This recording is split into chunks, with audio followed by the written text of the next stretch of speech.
C'est elle qui soutient principalement les organisations. C'est vrai, nous avons d'autres sources les organisations, d'autres sources de financement auprès d'autres bailleurs, mais la spécificité d'un fonds de femmes, c'est qu'elle s'est donnée pour principale mission, c'est une organisation qui s'est donnée pour mission principale de mobiliser des ressources et de le redistribuer exclusivement au mouvement des femmes. Au niveau des autres donateurs, ils financent la société civile en général. Quand vous prenez une institution comme CAR, Plan, les ONG internationales, ils vont financer la société civile en général. Même les États, les ambassades vont financer tout le monde, y compris les organisations de femmes. Mais un fonds de femmes, sa mission principale, c'est de soutenir le mouvement des femmes. Donc, en principe, un fonds de femmes ne va pas soutenir une initiative qui ne promeut pas les droits des femmes. On ne peut pas faire ça. Donc, c'est ce type d'organisation-là qui s'est créé et qui veut soutenir le mouvement avec des ressources financières. Donc, la principale mission d'un fonds de femmes, c'est de mobiliser des financements et de les redistribuer aux organisations de femmes. Et ce type d'organisation est différent d'une association, d'une ONG, comme nous le connaissons habituellement. Nous en avons beaucoup dans nos pays. Dans chaque pays, il y a plus de 3000 associations ou organisations de femmes, ONG, comme on s'y réfère souvent. Mais les fonds de femmes sont très peu nombreuses. Donc, comme je le disais, le Fonds pour le développement de la femme africaine, c'est le premier fonds de femmes qui a été créé en Afrique. Ensuite, nous avons Urgent Action Fund Africa, le fonds d'action urgente qui est basé à Nairobi. Le Fonds pour le développement de la femme africaine est basé au Ghana, à Accra. Donc, Urgent Action Fund Africa qui s'est spécialisé dans le financement des défenseurs en danger. Donc, c'est une organisation, comme Mélisa l'a dit hier dans la plénière, qui travaille 365 jours sur 365.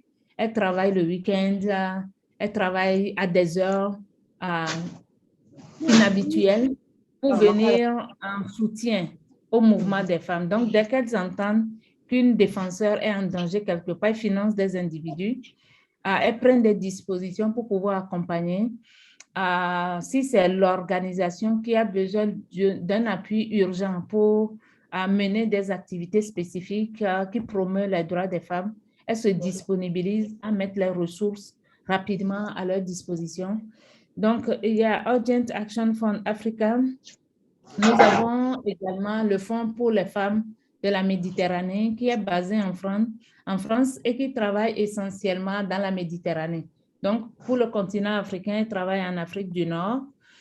Nous avons naturellement le Fonds pour les femmes francophones, créé en 2015, devenu opérationnel fin 2018.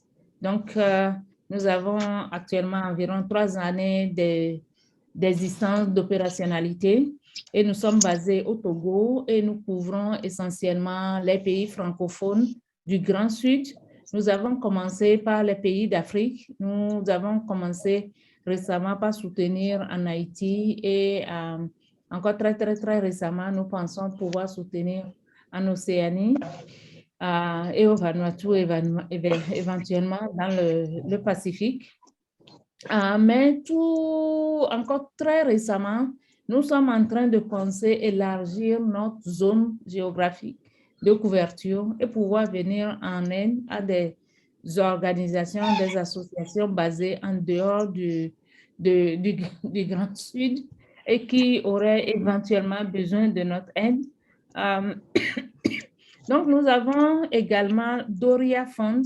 Doria Fund, c'est un fonds pour les femmes qui veulent travailler dans la zone Moyen-Orient, Afrique du Nord, donc qui va intervenir sur le continent, en Algérie, au Maroc, en Tunisie, et aussi dans la Palestine et dans les autres pays du Moyen-Orient. Nous avons le Fonds pour les femmes congolaises qui est le premier Merci. fonds francophone en réalité qui est Ok. né, qui est basé en RDC, travaille exclusivement en RDC. Donc, les fonds de femmes parfois sont d'envergure nationale ou internationale. Nous sommes internationaux. Nous couvrons plusieurs pays. Il y a les fonds pour les femmes en Tanzanie, qui travaille exclusivement en Tanzanie, donc qui est un fonds national. Et puis, il y a un certain nombre d'autres fonds qui existent à l'international, comme Global Fund for Women, que beaucoup connaissent parce qu'elles les ont déjà financés, comme le fonds Mama Cash pour les femmes et comme bien d'autres fonds qui existent. Mais peut-être qu'il est important de souligner que le premier fonds de femmes qui a été créé, c'est Mama Cash. Mama Cash est la doyenne des fonds de femmes et selon sa capacité, elle apporte de l'appui à plusieurs fonds de femmes. Elles nous soutiennent toutes et elles ont contribué à la création du réseau international pour les fonds de femmes. Et c'est un cadre dans lequel les fonds de femmes se retrouvent, trouvent les moyens de renforcer la capacité et de mieux cadrer et réorienter leurs actions et leurs interventions. Donc, on essaie aussi de créer, de mettre en commun nos connaissances, mais aussi nos ressources pour mieux soutenir le mouvement. Donc, c'est un peu ça, ce que c'est qu'un fonds de femmes. Et donc, les fonds de femmes ont pour principale mission de soutenir le mouvement des femmes. Elles portent la lourde mission de promouvoir le féminisme et de l'institutionnaliser dans leur manière de faire. Il y a eu une question tout à l'heure dans la plénière, à quand le financement participatif sur le continent? C'est vrai que certains recommandent que parce que nous sommes des féministes, essayons de trouver des manières féministes de faire les choses, mais cela n'empêche de penser à un équilibre entre la manière féministe de faire les choses, la rigueur et un certain nombre de défis spécifiques que rencontre le mouvement sur le continent. Donc, chaque fonds de femmes a des mécanismes internes un peu différents, mais tout converge vers le soutien du mouvement selon la mission qu'elles se sont assignées. Donc, nous sommes complémentaires au niveau des fonds de femmes en essayant d'éviter de faire des doublons et des duplications inutiles qui ne seraient pas utiles. Donc, au niveau des types de financement que nous accordons, chaque fonds de femmes fait parfois les choses un peu différemment. Je vais parler de notre exemple et je vais parler, soit en attendant que les autres arrivent, ou de la manière dont elles font les choses, parce que nous avons dû, lorsque nous avons commencé ROCE, examiner les procédures de refinancement d'un certain nombre de fonds de femmes pour pouvoir déterminer laquelle nous allons utiliser et est-ce que nous allons reproduire des modèles existants ou bien est-ce que nous allons définir des procédures propres à nous en tenant compte de notre cible. En tout cas, c'est ce qui nous a été recommandé parce que chaque cible des fonds de femmes parfois est différent. Quand FFC parlait tout à l'heure, parce que c'est un fonds national qui a vocation de couvrir l'ensemble du territoire congolais. Le territoire congolais, c'est comme un continent en fait, et qui travaille à la fois avec des organisations bien établies dans la capitale et avec de très petites organisations dans les communautés.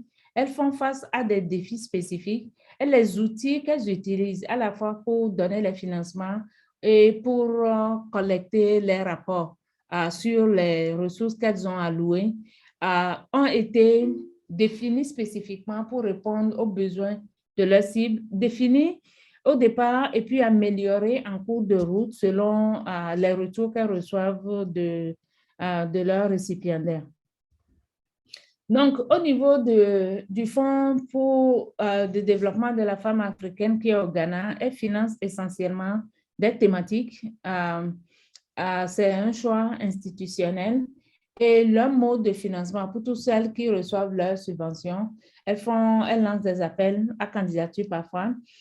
D'autres fois, elles reçoivent des subventions tout le long de l'année.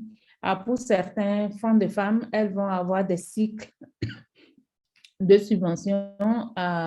Avant, Global Fund for Women n'avait pas de cycle de subvention, mais depuis quelques années, ils ont des cycles spécifiques de subvention. Et donc, ça vous permet, quand vous envoyez euh, quand vous devez leur soumettre un projet, vous devez soumettre ça dans le cadre d'un cycle spécifique.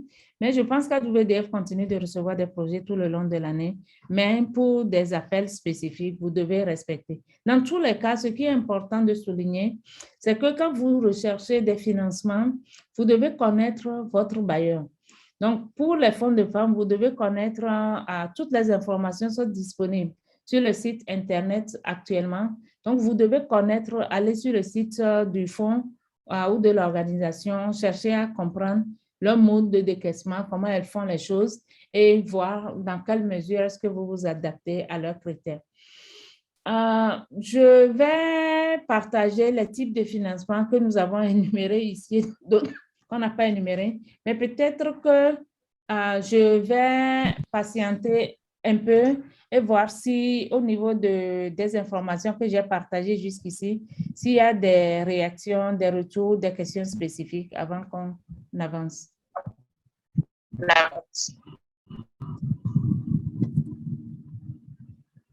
Il y a Madame Françoise Mokoku qui est là. Je ne sais pas si elle voudrait ajouter quelque chose.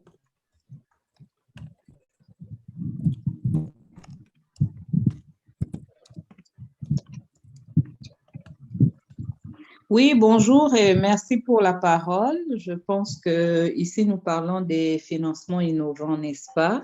Et j'ai déjà entendu parler une question en rapport avec le financement participatif. Donc, ma contribution sera que un financement participatif peut prendre plusieurs formes.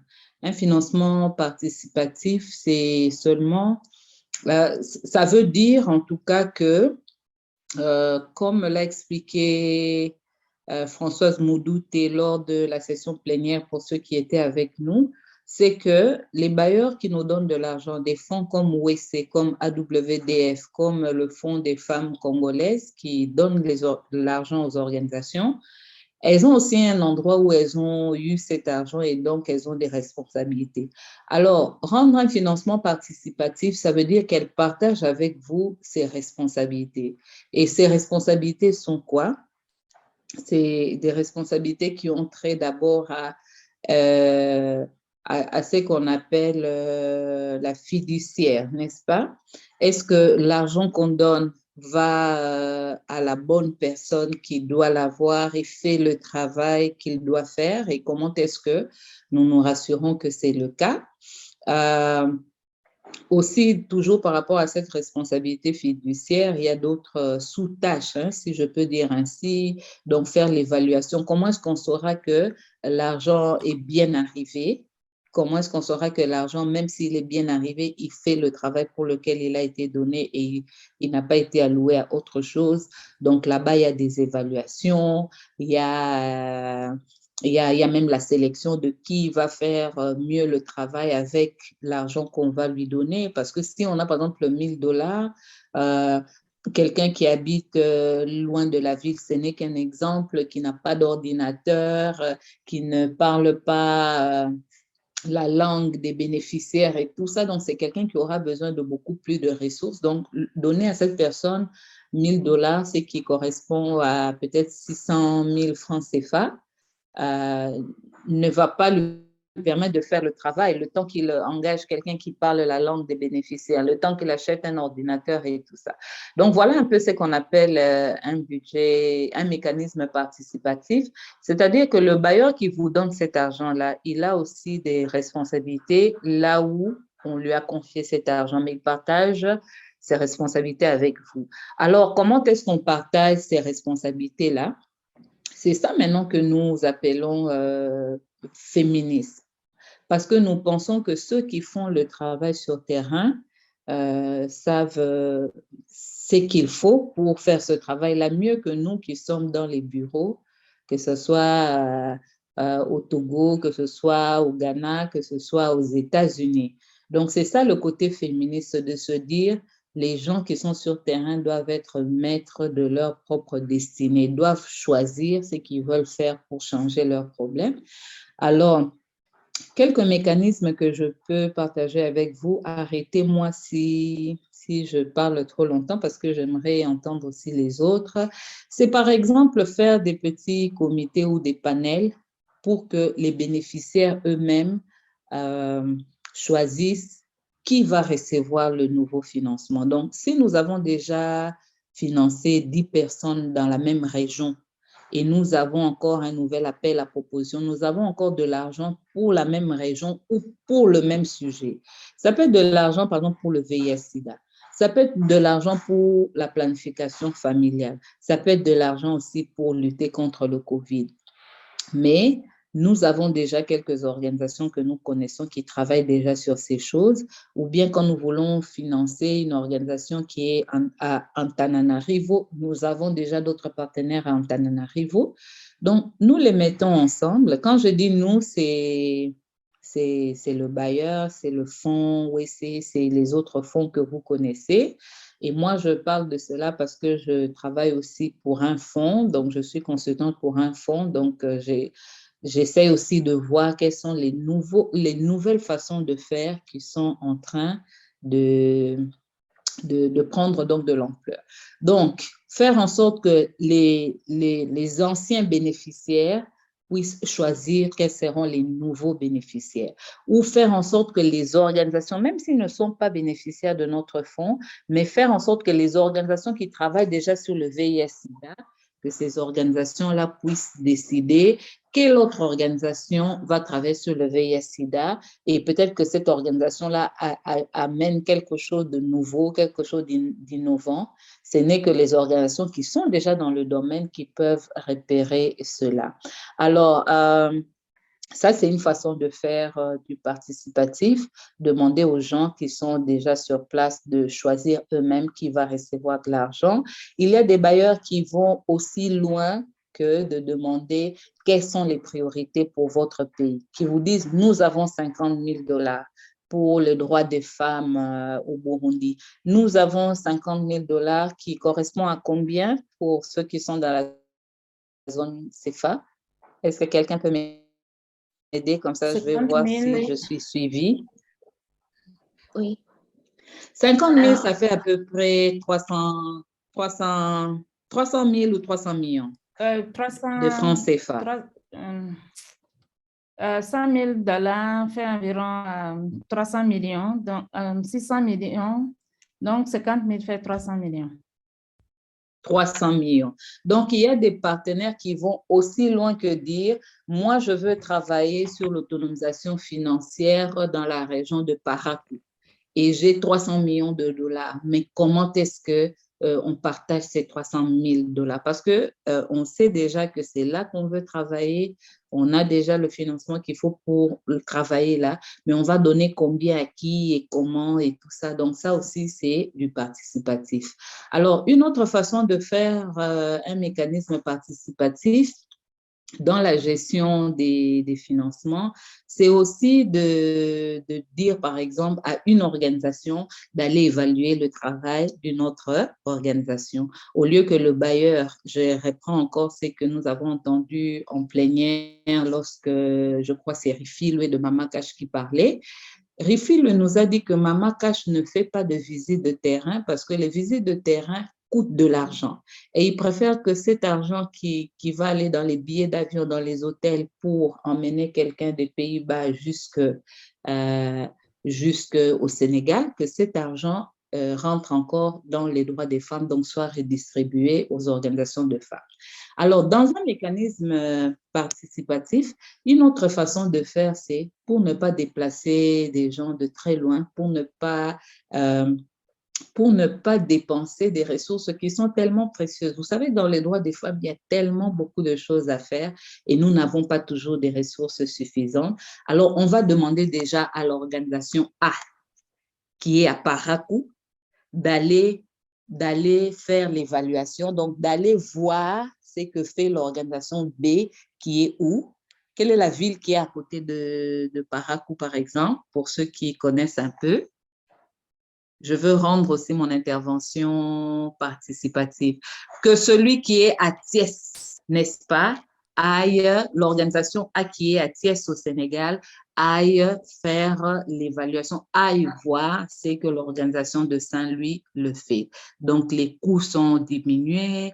Même quand il y a des problèmes, c'est des problèmes sénégalais que tous les Sénégalais connaissent, donc ils peuvent comprendre que l'organisation D a décidé, par exemple, que pendant le COVID, au lieu de faire des sensibilisations de VIH/SIDA dans les bars sont fermés, donc ils vont faire les sensibilisations dans d'autres endroits, mais pour atteindre les mêmes personnes qui allaient dans les bars. Donc ça, c'est des choses qu'un Sénégalais peut comprendre facilement parce qu'il vit au Sénégal. Mais moi qui suis Congolais, si je voyage au Sénégal, je vais dire, mais non, mais si vous n'avez pas fait des activités dans les bars, il faut rendre cet argent, n'est-ce pas? Donc, la participation peut prendre différentes formes. La participation, c'est aussi, par exemple, demander à une organisation de faire la référence pour une autre organisation. Parce qu'une fois que vous avez déjà... Oui, vous avez déjà cette relation avec une organisation, vous lui faites assez confiance pour recommander d'autres organisations. Voilà, je vais m'arrêter là pour le moment. Merci beaucoup, Madame Moukoukou, pour cette belle introduction sur les stratégies de financement innovantes. Et je rappelle que maintenant, nous sommes en live. Il y avait un petit souci, donc maintenant, nous sommes en live. Et nous remercions également Madame Massan Almeida qui nous a planté le décor sur tout ce que c'est qu'un fonds de femmes. Maintenant, nous comprenons mieux ce que c'est qu'un fonds de femmes, la différence entre un fonds de femmes et puis une organisation ou une association. Et donc, je pense que Madame Moukoukou a déjà commencé l'introduction sur ces stratégies de financement innovantes-là dont nous voulons parler aujourd'hui, que les fonds de femmes ont mis en place pour pouvoir mieux accompagner les militants. Malheureusement, FFC n'est toujours pas encore là. Donc, je pense que nous allons continuer dans la même lancée pour continuer avec les autres stratégies de financement. Là, on vient de parler de financement participatif, mais il y a également d'autres stratégies de financement dont nous avons prévu parler, comme le financement flexible, l'appui général et la sécurité des femmes défenseurs des droits des hommes. Donc, je pense que nous allons redonner la parole à Mme Massan Almeida pour intervenir sur cet aspect en attendant que les autres nous rejoignent. Mais nous allons également je souris parce que tu as dit femmes défenseurs des droits des hommes, comme si les femmes défenseurs ne veulent pas défendre les droits des femmes. En fait, le signe, c'est femmes défenseurs des droits humains. Des droits humains, voilà. Le H, c'est pour humain.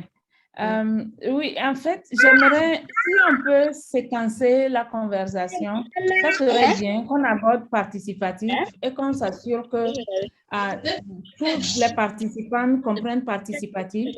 Merci beaucoup, Françoise, pour toute cette clarté, parce que nous avons vu, pour certains d'entre nous qui sommes un peu anciennes, des fonds de femmes changer de stratégie. Avec Global Fund for Women, avant, elles utilisaient des conseillères nationales, des conseillères régionales, et puis à un moment donné, leur stratégie a évolué. Elles ont commencé par utiliser les recommandations par des organisations qu'elles financent déjà pour recommander de nouvelles organisations. J'aimerais qu'on s'attarde un peu pour explorer tout ce qui marche bien dans le participatif et ce qui marche moins bien et comment est-ce qu'on peut améliorer le participatif. Mais avant d'ouvrir le micro et de laisser des personnes intervenir, j'aimerais juste résumer en disant qu'il y a différentes choses que nos partenaires financiers, les fonds de femmes et ceux qui ne sont pas nécessairement des fonds de femmes font, et nous ne réalisons pas que c'est dans leur effort de nous impliquer dans la prise de décision qu'elles le font. Donc, Françoise a souligné Les recommandations, parfois, certains bailleurs, avant de financer une nouvelle organisation comme Global Fund for Women, mais aussi Maman Cash le fait parfois, elles vont demander à une personne ou à une organisation qu'elles ont déjà financée dans votre pays ou dans votre communauté pour leur demander: est-ce que vous connaissez telle organisation? Est-ce que vous pouvez nous parler d'elle? Est-ce que vous pouvez nous la recommander? Et puis, elles vont fournir des feedbacks spécifiques à Maman Cash ou bien aux donateurs avant qu'ils décident de vous financer. Parfois, ils vont demander ça à une seule organisation, parfois, ils vont demander ou à une seule personne, parfois à deux, parfois à trois. Dans cette approche, il y a ce qui marche bien et parfois, il y a ce qui marche moins bien. Je me rappelle, parce que si une organisation ne vous aime pas, ou bien une personne ne vous aime pas et qu'elle a ce pouvoir, qu'elle estime qu'elle a ce pouvoir sur vous, de vous recommander, ou il suffit qu'elle écrive quelque chose sur vous, que vous n'aurez pas le financement. Quand les personnes ou les organisations comprennent cela, parfois il y a certaines qui utilisent mal cette opportunité qu'elles ont de pouvoir participer à la prise de décision du bailleur ou du donateur ou du fonds de femmes. Donc, c'est important de comprendre cela, de comprendre pourquoi les partenaires le font et comment est-ce que nous pouvons travailler à améliorer l'existant. Parce que je suis convaincue que l'amélioration continue est importante. J'aimerais aussi ajouter que parfois d'autres partenaires vont vous inviter lorsqu'elles veulent définir leur plan stratégique ou lorsqu'elles veulent fixer des priorités de leurs organisations, vont inviter des organisations qu'elles financent ou bien d'autres parfois qu'elles ne financent pas à un atelier pour contribuer à ce processus.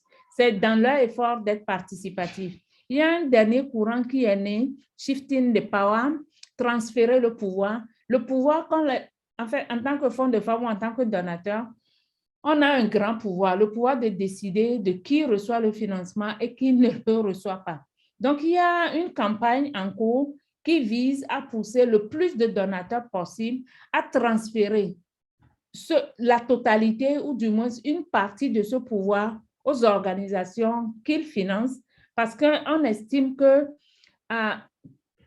décider de qui reçoit le financement et de qui ne le reçoit pas, alors que vous ne vivez pas dans la communauté et vous ne comprenez pas les dynamiques locales, peut être à la limite dangereuse. Impliquer les bénéficiaires dans la prise de décision peut être utile et constructif. Donc, il y a différents efforts qui sont faits en ce sens dont Françoise vient de parler. J'aimerais juste donner un exemple, peut-être un ou deux exemples de financement participatif en addition à ce que Françoise a dit. Pour celles qui sont jeunes parmi nous et qui reçoivent les financements de FRIDA. FRIDA, c'est le Fonds pour les jeunes féministes. FRIDA utilise essentiellement un mécanisme participatif pour distribuer ces subventions. Donc, la structure même ne prend pas de décision. Quand les projets sont envoyés, elle l'anonymise et puis elle le réenvoie par vague aux organisations qui ont postulé, qui notent les projets. Donc, différentes postulants notent d'autres projets. Vous n'allez pas noter votre propre projet, naturellement. Vous n'allez pas mal vous noter. Donc, vous n'allez pas noter votre propre projet, prendre des dispositions pour ça. Donc, les postulants eux-mêmes notent les projets et finalement, la décision finale de qui reçoit le financement provient du groupe de ceux qui ont postulé pour un financement spécifique donné. Malheureusement, les financements dont on dispose étant limités, tout le monde n'arrive pas à avoir tout le financement en une seule fois. Maman Cash récemment a aussi introduit cette stratégie de financement participatif qu'ils appellent Participatory Grant Making pour impliquer les organisations récipiendaires dans la prise de décision relative au financement. Elles ont commencé à tester ça avec les fonds de femmes et maintenant, on a appris récemment qu'elles ont complètement ouvert ça elles ont rendu ça opérationnel dans toutes les subventions qu'elles allouent. Donc, maintenant, Maman Cash, si vous leur envoyez un projet, ce n'est plus le staff de Maman Cash qui prend la décision de qui reçoit le financement. Donc, ils envoient le projet, ils ont créé tout un mécanisme qui permet parmi les postulants, certains se portent volontaires pour noter les projets, pour sélectionner. Et donc, vous notez, vous sélectionnez, vous recommandez. Et c'est les organisations qui ont reçu le plus grand note qui reçoivent le financement. Donc, ce sont quelques exemples de financement participatif et de la manière dont l'ensemble du processus est élaboré qui va différer un peu d'une organisation à une autre. Le but étant d'impliquer les récipiendaires dans la prise de décision relative au financement. Donc, si tu permets, Germaine, si on peut ouvrir un peu de discussion autour de cette partie pour permettre aux participants de poser des questions, de compléter par des exemples, ça serait bien. Bien sûr. Il y a même des questions sur les fonds de femmes. Il y a quelqu'un qui a demandé comment rejoindre un fonds de femmes et quelles en sont les obligations. Mais maintenant, nous allons laisser la parole aux participants. Vous pouvez lever la main pour poser les questions. Alors, il y a Ramatoulaye qui a levé la main. Vous pouvez allumer votre micro et poser la question, s'il vous plaît. Oui, nous allons peut-être recevoir une série de 5 questions et répondre et en recevoir après. Oui, allez-y. Bonjour, allez. Ça va? Alors, donc, je suis Ramatoulaye Aliou-Sanda des Amazones. Donc, je voulais, je vais dire, poser une question par rapport, par exemple, pour les associations qui sont jeunes, qui ne sont pas très connues. Donc, comme l'avait dit Messan tout à l'heure, il arrive que quand vous postulez à un fonds qui est de financement pour les femmes, ils vont demander quelles sont les organisations qui vous connaissent. Donc, quand c'est une organisation jeune, parfois, on n'est pas très connu, donc ça peut nous pénaliser sur ce point. Je ne sais pas quelle alternative, comment faire pour que, par exemple, on ne soit pas pénalisé par rapport à ça. Je ne sais pas si ma question a été comprise. Elle est comprise. Oui, elle est bien comprise, oui. Merci. Nadège Anago. Merci, Ramatoulaye. Nadège Anago.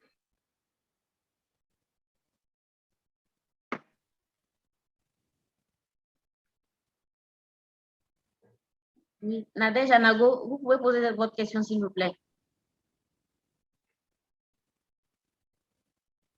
Bon, si Nadège Anago n'est pas encore disponible, il y a Saoudata Wallet qui voudrait également poser une question. Elle peut poser sa question en attendant Nadège. Bonjour, je ne sais pas si vous me recevez. Nous, on a vraiment un grand défi d'accès à Internet. Là, oui, nous vous recevons. Est-ce que vous me recevez? Oui, nous vous recevons. Okay. Donc, il y a des parties que j'ai ratées, mais en tout cas, je remercie les organisatrices qui ont vraiment permis notre participation. Malgré toute la situation qu'on a, on a aussi fait de grands efforts. Donc, moi, ce que je voulais dire, c'est qu'effectivement, c'est un grand défi de rendre accessible aux femmes qui ont le plus de problèmes d'accès à Internet, celles qui sont, par exemple, notre groupe de femmes, pastorales de la région de l'Afrique de l'Ouest. C'est très sérieux, le problème d'accès à Internet. Par contre, si on nous permet vraiment de mieux s'impliquer et de mieux apporter nos solutions, nous arrivons toujours à relever les différents défis. C'est ce qu'on a pu faire dernièrement grâce à l'appui de FGS avec qui on est en partenariat sur un projet de mouvement Femmes Pastorales. Donc, à ce niveau, le mouvement est déjà en marche. Il est déjà en marche et il a fallu avoir accès à la connectivité. Maintenant, ce qu'il faut se rappeler, j'entends parler de Mama Cash, je sais qui est Mama Cash, et nous, en même temps, on est membre du mouvement des femmes autochtones africaines et du monde. Mais, par exemple, Tin Hinan existe depuis 20 ans. On ne sait pas combien de fois on a postulé au fonds de Mama Cash. Mais vu que c'est toujours concentré au niveau de certaines organisations globales, nous n'avons jamais eu accès au fonds de Mama Cash. Donc, il faut déconcentrer. Il faut déconcentrer aussi les fonds qui existent pour des réseaux de femmes. Par exemple, nous, aujourd'hui, au niveau du Sahel, surtout des 3 pays, Mali, Niger, Burkina, nous sommes un fort réseau de femmes qui peut gérer des fonds. Donc, on a plus d'expérience pour pouvoir mieux avoir accès, rendre accessibles les fonds à nos groupements de femmes qui sont isolées et qui n'ont pas accès à Internet. On a développé des pratiques comme ça et vous pouvez le voir dans notre site web que je veux vous envoyer actuellement. Je vous remercie. Okay. D'accord. Merci beaucoup pour votre préoccupation, Nadège. Oui. Saoudata, c'est vous? C'est Saoudata? C'est Nadège. Oui, Nadège, c'est vous qui venez d'intervenir, n'est-ce pas?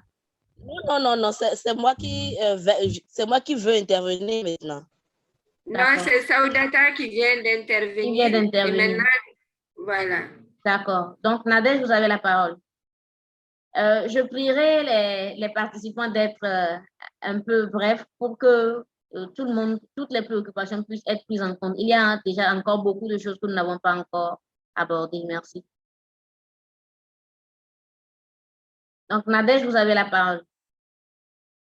Merci beaucoup. Je suis vraiment reconnaissante d'être ici. Je remercie Madame Dalméda Ruizé et toutes les autres organisations de femmes. Je voudrais savoir, en fait, en termes d'appui, je crois que ce n'est pas juste une question de financement.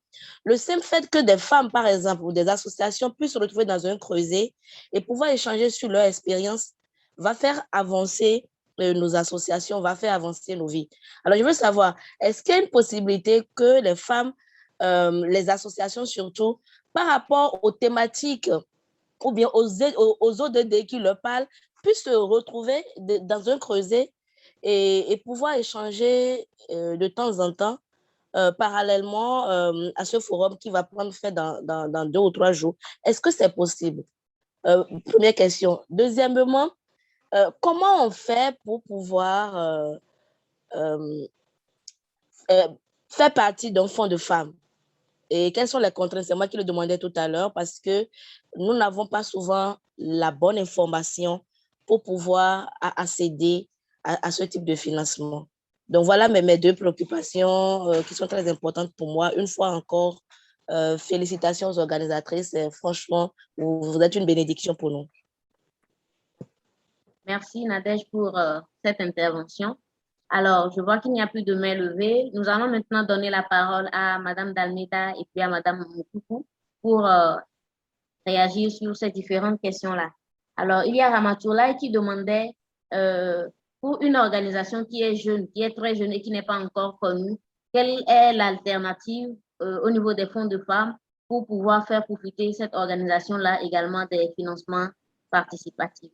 Il y a Saoudata qui a soulevé la difficulté d'accès à la connexion et également à un certain nombre de fonds et a souhaité que les fonds soient déconcentrés pour que des organisations de certaines régions du monde puissent également y avoir un accès facile. Et il y a Nadège qui a demandé à savoir comment on fait partie d'un fonds de femmes, quels sont les critères, les obligations pour faire partie d'un fonds de femmes. Et quelles sont les possibilités pour les organisations de se retrouver en groupe selon leur thématique d'intervention ou bien les domaines prioritaires pour pouvoir s'accompagner, se soutenir et pour pouvoir profiter plus de ces possibilités de financement-là.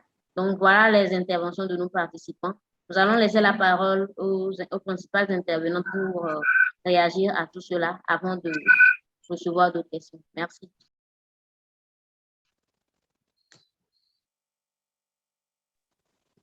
Alors, Massa, je commence ou bien... Oui, d'accord, s'il te plaît. OK, merci beaucoup. Donc, je commence par prendre la parole et je remercie tous ceux qui ont envoyé les questions parce que c'est vraiment des belles questions. La première question, c'est comment on fait quand on est une jeune organisation? Moi, j'ai envie d'ajouter comment on fait quand on est une organisation rurale très loin là-bas, loin de là où toutes les autres organisations sont. Comment on fait quand on est une organisation qui travaille peut-être sur des sujets que les autres ne jugent pas prioritaires? Comment on fait parce que c'est la même difficulté pour toutes ces organisations-là. Alors, ça, c'est vraiment un conseil personnel que moi, je donne à toutes les organisations qui me consultent, c'est qu'il faut se faire connaître. Donc, c'est comme quand nous sommes chez nous, au quartier, dans nos villages, vous arrivez quelque part, la moindre des choses, c'est d'aller saluer tous ceux qui sont dans le village, qui sont dans le quartier pour dire, je suis la nouvelle voisine. Je sais pas moi, c'est moi la mère de l'enfant qui joue avec votre fils et tout ça. Donc, c'est la même chose. Je demande aux organisations, surtout des jeunes qui travaillent dans les droits de femmes, d'aller visiter les autres organisations de droits de femmes, de se présenter, de se faire connaître, peut-être demander aussi à ce que ces organisations, lorsqu'elles organisent des activités, qu'elles puissent vous inviter. Demandez aussi à faire des projets ensemble parce que vous venez avec des nouvelles idées ou bien d'autres idées et elles aussi, elles ont d'autres idées. Donc, c'est aussi l'occasion de collaborer sur un certain nombre de choses parce que même un bailleur de fonds qui veut vous financer, il va d'abord vouloir savoir qu'est-ce que vous avez déjà fait. C'est pas seulement vous vous réveillez un matin et puis vous dites, bon, on va commencer une organisation, mais qu'est-ce que vous avez déjà fait? Comment est-ce que vous voulez le faire? Avec qui vous voulez le faire? Rappelez-vous que vous êtes peut-être une jeune organisation, peut-être une organisation très rurale, peut-être une organisation qui travaille sur des sujets qui ne sont pas encore connus. Donc, vous avez besoin aussi des autres là pour votre visibilité. Donc, ça, c'est quelque chose que nous devons faire et c'est très important, comme je l'ai dit. Dans notre vie de tous les jours, on le fait. Donc, faisons-le aussi en tant qu'organisation. Et puis, aussi, quand vous êtes une jeune organisation ou bien une organisation qui n'a pas encore été financée, commencez petit, n'est-ce pas? Beaucoup de gens, ils commencent à peine et ils veulent déjà avoir plusieurs milliers de dollars. Mais il y a des fonds, par exemple, 1 000 $, 2 000 $ qu'on appelle des micro-subventions. Et pour les micro-subventions, il n'y a pas beaucoup d'exigences, n'est-ce pas? Donc, connaissez déjà ces microfinancements et essayez déjà de commencer avec eux. On vous donne un peu d'argent, vous faites une belle activité, vous faites parler de vous, les gens voient de quoi est-ce que vous êtes capable et ainsi vous entrez donc dans le champ de vision du bailleur qui va vous inviter. D'ailleurs, en passant, je voulais vous dire qu'il y a plusieurs bailleurs qui ont plusieurs niveaux de financement. Donc, ils commencent petits et si vous travaillez bien, eux-mêmes, ils vont vous inviter à postuler pour beaucoup plus de financement et ainsi de suite. Donc, ça, c'était ma question, ma réponse, mais vraiment très personnelle par rapport à la première question. Pour le creuser, je pense que c'est vraiment important. Ça peut être un groupe WhatsApp, mais c'est aussi les coalitions qui existent déjà, c'est aussi les réseaux qui existent déjà dans nos pays. Je pense que ce forum, c'était aussi l'occasion de montrer que Laetitia, le premier jour, avait dit, nous allons faire mentir le patriarcat. Les gens qui disent dans nos différentes langues africaines que les femmes ne peuvent pas travailler ensemble, est-ce qu'on peut les faire mentir? Est-ce qu'on peut apprendre qu'il y a une coalition et aller vers cette coalition-là pour dire, moi, je veux faire partie de cette coalition. Quand est-ce que nous aurons une réunion pour cette coalition pour ajouter la voix déjà dans cette coalition-là? On ne va pas en créer tous les jours des nouvelles et tout, mais si elles existent, nous nous intégrons, nous essayons de faire entendre notre voix. Et surtout, n'oublions pas qu'une coalition ne fonctionne pas comme une organisation. Une coalition, nous avons plusieurs organisations, mais quand nous venons dans la coalition, c'est parce que nous voulons la force de tous les membres, nous voulons les idées nouvelles. Et il y a aussi beaucoup d'occasions aussi de faire comme des rotations. C'est-à-dire, dans une coalition, on se met déjà d'accord que la présidence va changer, tous les ans et tout ça. Donc, quand il y a des postes disponibles, prenez ces postes-là aussi. Ne laissez pas les coalitions aux mêmes personnes qui sont à la fin très fatiguées. Donc, ça, c'était vraiment ce que j'allais dire par rapport aux deux questions. Pour la troisième question, je vais la laisser à Massane, mais elle était déjà ressortie lors de l'intervention en plénière. Il faut dire que le fonds n'est pas une association. Bien sûr, sur le plan légal, elle peut être une association pour permettre à ce que l'argent qu'elle reçoit ne soit pas taxé pour d'autres raisons, mais elle ne fonctionne pas comme une association comme nos associations parce que là-bas, il faut gérer l'argent. Donc, vous n'avez pas à être membre du fonds pour avoir l'argent. Ce qui est important, c'est de connaître la procédure pour demander le fonds. Par exemple, WC, moi, je ne travaille pas à WC, mais chaque jour, je recommande les jeunes organisations à écrire à WC.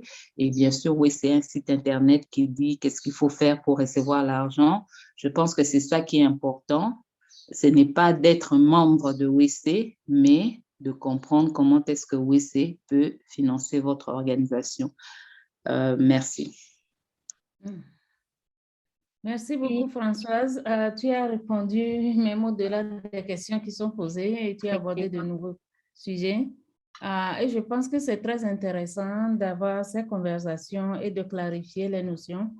Comme Françoise l'a dit, quand on est une jeune organisation, le plus difficile, c'est les premiers financements. Et le plus difficile, c'est la connexion avec des organisations existantes, surtout si vous êtes jeune ou bien si vous êtes nouvelle dans le secteur. Donc, il faut faire du relationnel. Il n'y a pas moyen de faire autrement. Vous devez approcher les organisations, vous devez approcher les leaders si vous avez la possibilité de participer à certaines séances comme celle-ci, vous intervenez. C'est le plus facile moyen d'attirer l'attention sur vous. Vous intervenez, vous posez des questions. On se dit, qui est cette personne? On lit son nom, tu te présentes quand tu interviens. Alors, on se fait doucement connaître ainsi. Il n'y a pas d'autres recettes pour faire connaître votre organisation, ce que vous faites. Maintenant, parallèlement, que vous travaillez sur votre visibilité, vous devez aussi commencer à penser à ce que vous pouvez faire pour accroître la visibilité parce qu'il y a tellement d'organisations qui existent, mais très peu de ressources. On ne peut pas financer tout le monde.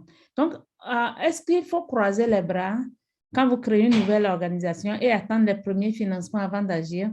C'est un peu le mode de fonctionnement des associations. S'il y a financement, on travaille. S'il n'y a pas de financement, on ne travaille pas. Il y a beaucoup de choses que vous pourrez faire sans financement direct. C'est une réflexion que nous ne faisons pas souvent. Nous écrivons, dès que nous pensons à un problème, nous pensons à un projet, on regarde l'extérieur. Où est-ce que je vais envoyer ça? Je vais envoyer ça aux États-Unis. Je vais envoyer ça en Europe. Non. Dans ta communauté, à côté de toi, il y a des gens à côté qui peuvent te financer.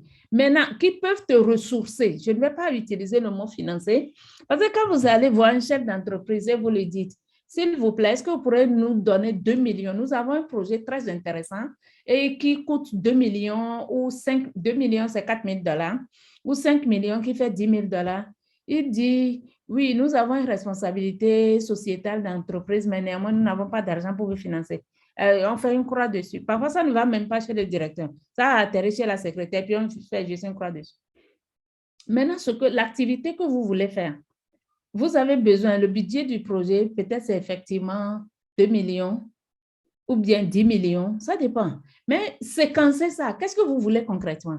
C'est ce que nous avons fait dans le cadre de Je m'engage et que nous avons enseigné aux organisations à faire. Aller mobiliser des ressources non financières. Donc, qu'est-ce que vous voulez faire? Si vous voulez faire un atelier de renforcement de capacité, vous avez besoin d'une salle. Au lieu d'aller demander l'argent, donnez-nous de l'argent pour louer une salle. Allez leur demander de vous donner l'opportunité d'utiliser leur salle. Là, vous avez la salle de réunion. Donc, votre budget est moins l'argent dont vous avez besoin pour avoir la salle de réunion. Vous allez chez un autre, vous dites, est-ce que vous pourrez nous aider avec la pause café? Vous allez chez un autre, vous dites, est-ce que vous pourrez nous aider avec le carnet pour noter? Donc, il dit, bon, si c'est salle de réunion, vous voulez, tant qu'il n'y a pas un nouvel argent qui sort de ma poche, Ça, je peux vous l'accorder. Mais si vous venez demander 2 millions ici, ça, il n'y en a pas. Donc, on vous ferme la porte au nez. Donc, trouvons le moyen de regarder autour de nous et de voir des ressources que nous pouvons mobiliser pour notre travail et surtout de réfléchir à ce qu'on peut faire avec peu de moyens. Parfois, je dis qu'à cause de la manière dont les financements sont distribués, nous gaspillons beaucoup d'argent. Pour les ateliers, les sessions ateliers, séminaires, tout ce que nous avons, si l'argent venait de notre poche, je vous dis la vérité, on changerait de stratégie il y a longtemps. Aucune d'entre nous n'utiliserait son argent pour faire atelier de renforcement des capacités. S'il veut répondre à un besoin dans sa communauté, si l'argent venait de sa poche, elle utiliserait une autre stratégie. Elle ne fera pas 4 jours de réunion. Elle ne va pas préparer à manger à 20 personnes parce qu'elle fait atelier de formation. On réfléchirait autrement aux stratégies. Bon, ça, c'est juste une parenthèse. Revenons aux questions. Donc, quand on est une jeune organisation ou bien une organisation rurale ou d'un groupe marginalisé et qu'on a moins accès au financement, comme Françoise l'a dit, le premier pas, c'est de travailler à votre visibilité. Et ça, on peut le faire avec peu de moyens, grâce aux réseaux sociaux, grâce à la participation à des événements comme celle-ci, pour vous attirer l'attention sur vous, mais surtout grâce au fait de chercher des financements moins importants. Ce que Françoise essayait de dire, c'est que plus le financement est élevé, plus l'exigence des donateurs est compliquée. Donc, si vous voulez un financement de $1,000, l'exigence est moindre pour certaines institutions. Pour d'autres, ça ne l'est pas nécessairement. Mais quand vous cherchez un financement de $50,000, 50,000, c'est environ 30 millions, pas 300 millions. Quand vous cherchez un financement de $50,000, l'exigence devient plus compliquée. Donc, quand vous êtes une nouvelle organisation en quête de financement, ne fermez pas la porte à de plus grands financements, mais vous devez commencer par travailler votre organisation pour pouvoir recevoir plus de ressources. Plus de ressources veut dire plus de rigueur, plus d'exigences, et ces exigences incluent le système interne. Hier, on était dans une séance où on parlait du système interne des organisations. L'organisation veut voir est-ce que vous avez une comptabilité en place, comment est-ce que vous êtes structuré, est-ce qu'il est sûr que quand il vous confie l'argent, vous allez effectivement faire le travail, et ça demande un certain nombre de mécanismes. Donc, en l'absence de financement, vous pourrez commencer par voir qu'est-ce que je peux faire. Quand on avait créé l'Eurofab, c'est un réseau que j'avais créé en 2006, nous avions pris la décision que quel que soit le montant du financement, nous allons auditer notre compte dès la première année d'opérationnalité. On n'avait pas beaucoup d'argent, donc même avec l'auditeur, on a dû négocier pour lui dire, nous sommes une très jeune organisation, nous n'avons pas les ressources, mais nous savons que si nous voulons aller chercher des ressources, on nous demandera si nos comptes sont audités. Donc, nous souhaiterons que tu nous accompagnes et nous te promettons que pour au moins 2 années suivantes, tu vas continuer de nous auditer parce que nous avons déjà pris cette résolution. Se faire auditer pourrait être un pas important dans la direction de recherche de plus de financement. Comme Françoise l'a dit, les fonds de femmes en général ne fonctionnent pas comme des associations et parfois, dans beaucoup de cas, ne sont pas des associations de membres. Donc, vous n'avez pas besoin d'être membre d'un fonds de femmes pour pouvoir bénéficier de nos financements. Les fonds de femmes, en général, donnent des financements, certains sur appel à projet. Donc, vous devez traquer les appels à projet. Et pour pouvoir traquer les appels à projet, le moyen le plus facile, c'est d'être dans des réseaux. Inscrivez-vous sur les listes de diffusion. Demandez aux gens de vous transférer des appels à projet quand vous vous faites connaître à eux afin de vous aider parce que l'accès à l'information est un pas important et nécessaire dans la recherche de financement. Donc, parfois, ce n'est pas appel à projet que les institutions en général vont annoncer sur le site web avant de l'annoncer de manière plus large. Donc, si vous devez visiter régulièrement le site web, connaître le mode d'octroi de subvention de chaque institution. Quand je l'avais présenté tantôt, je disais il y a certaines institutions qui reçoivent seulement sur demande. Il y a d'autres institutions qui font des appels à projets qui vous indiquent sur le site web à quel moment ils ouvrent ils vont lancer l'appel à projet ou bien à quel moment ils ouvrent l'appel à projet. Donc, la seule information est clé et la plupart des informations sont disponibles sur les sites web des partenaires financiers. Donc, vous devez les connaître et trouver le moyen de pouvoir visiter ces sites. Il y a une question sur la création de Creuset. Si vous avez regardé l'agenda du forum, il y a plusieurs plages et plusieurs salles de réunion où nous avons écrit session spéciale parce qu'il n'y a pas de session prévue. Mais nous nous sommes dit que comme le forum, c'est un espace que nous avons créé et nous souhaiterons qu'il y ait des alliances qui soient forgées pendant le forum, de nouvelles alliances qui soient forgées ou des alliances existantes qui soient renforcées, des réseaux, des plateformes existantes qui soient renforcées. Vous pourrez simplement, si vous souhaitez, avoir une réunion avec un certain nombre de personnes autour d'un sujet spécifique, nous écrire et nous demander l'accès à une salle, l'accès d'un lien Zoom pour pouvoir convoquer cette réunion. Durant le forum, c'est possible de créer ce genre de creuset thématique si ça n'existe pas. Mais si ça existe, il vaut mieux renforcer l'existant.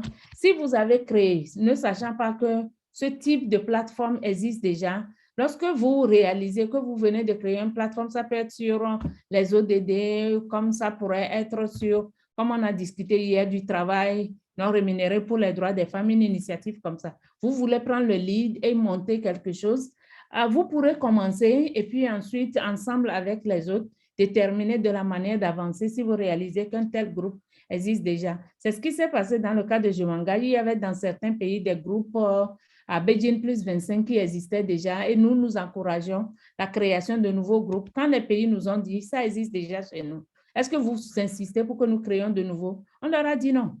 Alors, appuyez-vous sur l'existence. Est-ce que le groupe de la RDC a fait, par exemple, ils ont préféré s'appuyer sur l'existence et nous, ça nous va, nous avons accompagné. Donc, c'est possible de le faire durant le forum. Au-delà du forum, nous sommes en train de penser à la possibilité de pouvoir accompagner le mouvement en mettant à disposition des liens Zoom. Donc, si vous estimez que vous souhaitez faire une réunion et vous n'avez pas un compte Zoom payant et que vous avez besoin que nous générons des liens pour vous pour pouvoir faire des réunions, c'est quelque chose qu'on peut faire, mais nous sommes en train de penser à la manière de pouvoir l'institutionnaliser. Et le moyen le plus facile pour nous, c'est de confier ces genres de comptes Zoom à une plateforme ou à une organisation fêtière dans le pays qui va se charger à donner ce type d'accès, de facilité à d'autres organisations sur demande.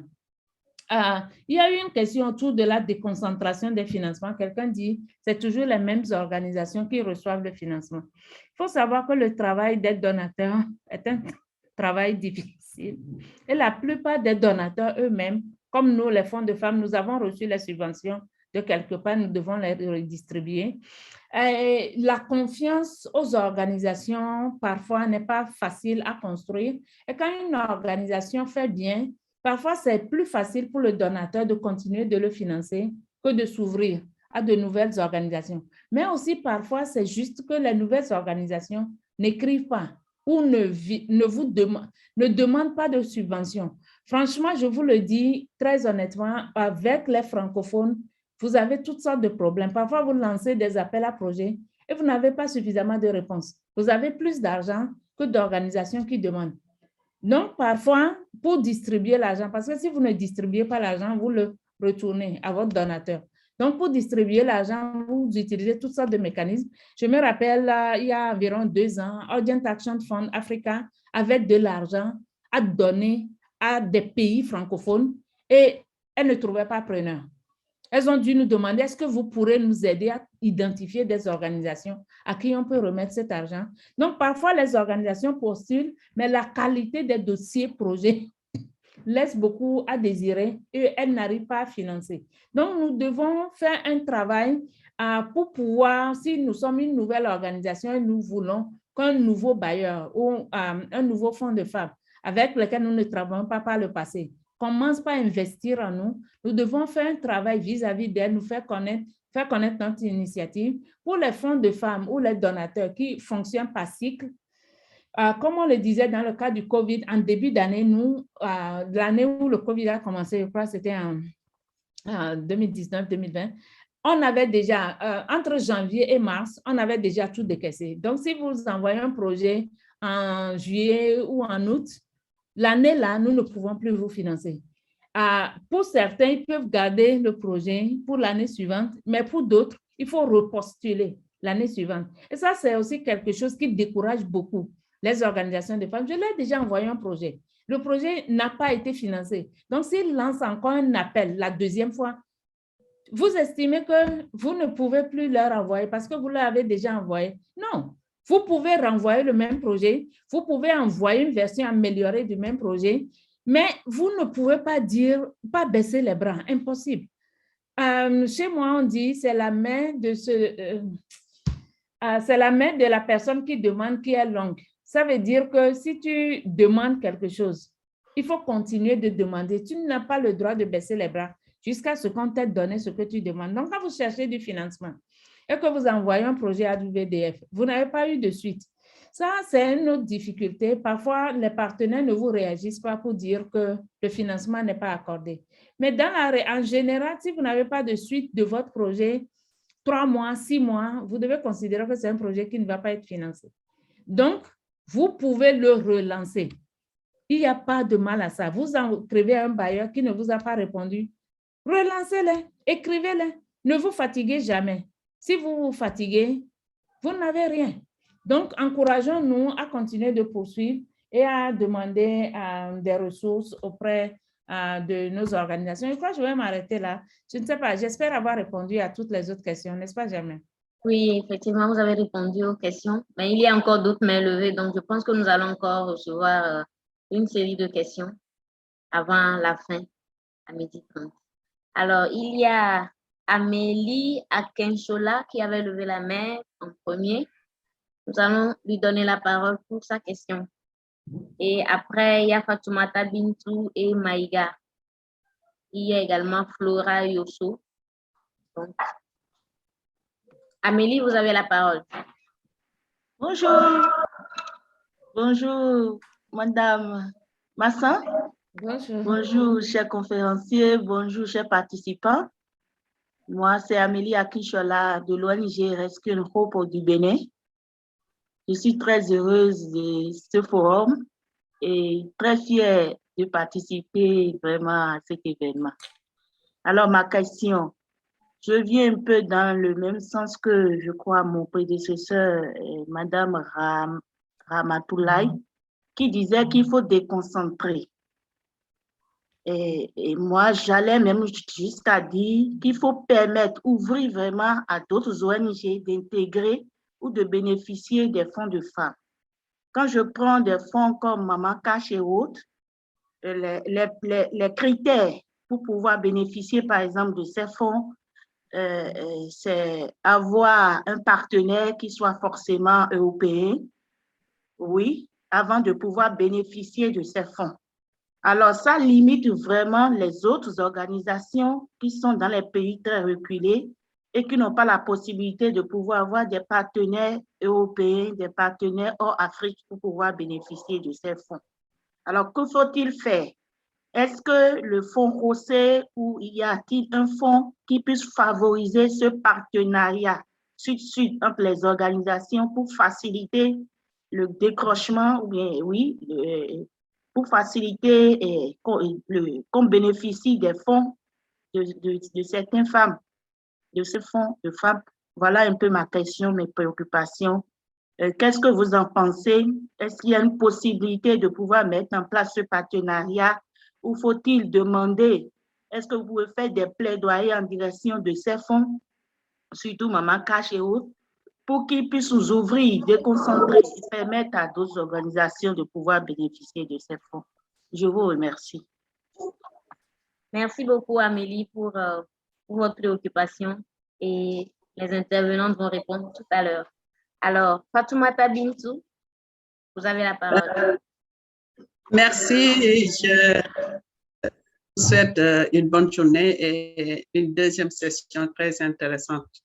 Je pense que c'est important qu'on nous parle des problèmes de financement parce que des fois, les pays francophones ont certains problèmes pour postuler correctement. Maintenant, ma question est de savoir, parce que des fois, le partenaire financier a des lignes de financement. alors que le réseau ou l'organisation demandeur aussi a des priorités. Et en général, on est obligé de nous accorder sur les lignes de financement des financiers, les bailleurs, les partenaires financiers. Donc, ça, c'est un problème. Je félicite aussi Mamakesh parce que Mamakesh a un travail à faire parce que quand on t'envoie pour te dire que tu as tant, maintenant, c'est d'une façon participative, inclusive que vous formulez votre demande. Mais avec les autres, il y a un certain problème parce que même avec Mamakesh, il y a des années où non, ces lignes ne sont pas prises en charge. Ça aussi, c'est un problème.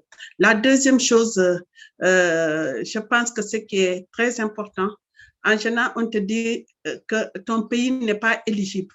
Et quand le pays n'est pas éligible, tu peux ne pas accéder à ces financements. Et nous sommes en Afrique, des fois, bon, ce sont des problèmes politiques. Et là, on te demande que le pays n'est pas éligible. La troisième question est à savoir, maintenant, est-ce qu'une organisation peut bénéficier? Ça veut dire que si un partenaire financier finance dans un volet, exemple, je donne des exemples comme ça, dans le cadre de renforcement de capacité, est-ce qu'un autre aussi peut, dans son domaine plus précis, dans le cadre de l'équipement de l'organisation et autres, dans le cadre de structuration de l'organisation, peut venir en aide ou qu'il y ait aussi d'autres? Ça veut dire qu'on peut avoir 3 partenaires mais qui ne font pas la même chose dans le plan stratégique de développement que l'organisation a. Donc, ce sont ces questions que je voulais vraiment demander pour une façon très flexible pour nous, en tant qu'organisation, de pouvoir accéder à ces fonds et qu'on puisse nous accompagner et peut-être même augmenter les fonds. Je pense que si c'est 1000, c'est normal. Quand on a un besoin de $1000, 1000 euros, c'est bon. Mais quand on a aussi un besoin supérieur, qu'on puisse répartir ça à différents partenaires financiers. C'est ce que je voulais vous demander. Merci. Et je salue tout le monde. C'est vraiment intéressant d'écouter et d'entendre les autres femmes. Je pense que c'est important qu'on puisse échanger largement parce qu'il y a vraiment des idées et des bonnes idées. Merci. Merci. Merci beaucoup. Nous donnons maintenant la parole à Maïga. S'il vous plaît, est-ce que je peux demander qu'on réponde après quelques questions parce qu'après, on perd les questions. Hein? Si on peut prendre quelques questions, répondre. D'accord, d'accord. Donc, nous allons... OK. Donc, vous allez répondre à ces 2 questions, bon, à cette première série de questions et après, nous allons encore en recevoir après.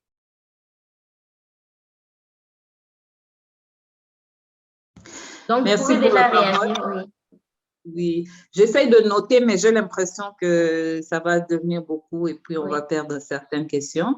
Donc, sur la question de décentraliser les fonds et les partenariats, je pense que même avoir le fonds OEC pour les femmes francophones, avoir le fonds des femmes congolaises, c'est un peu ce qu'on peut appeler, entre guillemets, décentralisé, parce que le fait que vous soyez, par exemple, une femme francophone, vous pouvez demander à OEC, ça ne vous interdit pas de demander aussi des financements à Global Fund for Women qui est aux États-Unis, par exemple, ou de demander à Mama Cash au même moment. Mais je sais qu'il y a de plus en plus des fonds pour vraiment coller à la réalité de nos organisations. Mais sinon, pour ce qui est de la décentralisation et du partenariat, je pense que les fonds sont là et chaque fois qu'on sent qu'il y a un vide, quelque part, on crée encore un nouveau fonds. Vous avez des fonds spécialement pour l'Afrique de l'Ouest, spécialement pour les francophones. On vous a parlé de Frida qui est spécialement pour les jeunes. Vous avez des fonds spécialement pour les travailleuses de sexe. Vous avez des fonds spéciaux pour les minorités sexuelles, etc., etc. Ça existe déjà, mais il faut reconnaître, je pense que Massan l'avait dit, qu'il y a beaucoup d'organisations, il y a beaucoup de besoins, mais il y a encore très peu d'argent pour les droits des femmes. Et je pense que ça, c'est le travail que WEC et les autres font sont en train de faire, celui de demander aux partenaires, aux donateurs de toujours rajouter de l'argent parce que le travail est énorme. Alors, pour ce qui est des problèmes pour postuler pour les francophones, alors, je pense que j'en ai parlé hier dans la session. Pour certains d'entre vous, ça sera une redite. Moi, personnellement, je pense que toutes les organisations ne doivent pas devenir des grandes organisations qui savent tout faire dans leur organisation, qui savent écrire les projets, qui savent faire des audits et tout ça, parce que ça prend du temps, ça prend aussi une certaine expertise. Quand on regarde chez nos amis anglophones, quand ils font une demande de projet, surtout pour les grands financements, quand par exemple vous voulez demander 500 000 $, vous voulez demander $1 million, ils ne le font pas seuls, ils font appel à des experts. Donc nous aussi, les fonds des femmes pour nous aussi les femmes francophones, nous devons faire cela. Nous ne devons pas nous dire il y a un projet qui vient, vous l'écrivez en un jour comme ça et puis vous envoyez et vous dites qu'on n'a pas été choisi. Parfois, ça demande vraiment de vous asseoir, de lire des livres parce qu'on va vous dire quel est le contexte de votre travail. N'est-ce pas? Vous voulez demander de l'argent pour faire de l'autonomisation dans la région de Casamance, au Sénégal. On va vous dire d'abord, parce que la personne est loin de vous, elle ne comprend pas le problème, dites-nous le contexte. Expliquez-nous pourquoi est-ce qu'il y a des problèmes d'autonomisation financière. Ça veut dire qu'il faut lire, il faut faire des focus group avec les gens pour comprendre les problèmes. Et mieux vous comprenez ces problèmes-là, mieux vous pouvez les écrire. Mais je vois les organisations francophones d'abord qui font les choses précipitamment et qui veulent tout faire et puis qui ne collaborent pas entre elles. Même pas aller voir quelqu'un qui a déjà été financé par ce bailleur-là pour dire regarde un peu notre proposition de projet et dis-nous si tout est là. Je vois ça avec les organisations, très souvent c'est des organisations internationales qui sont financées par l'USAID par exemple. L'USAID a une façon particulière de faire des propositions de projets. Donc, quelqu'un qui n'a peut-être pas jamais travaillé avec l'USAID va rater certaines choses. Donc, quand les grandes organisations veulent demander un fonds USAID, ils font aussi appel aux experts qui ont déjà écrit des projets USAID. Donc, pour moi, c'est une piste de solution. N'essayons pas de tout faire. Allons voir les organisations qui ont déjà postulé avec ce bailleur-là. Nous pouvons aussi faire confiance aussi à d'autres organisations intermédiaires. C'est ce que nous essayons de faire pour les pays francophones, en tout cas avec Amazon Advisor.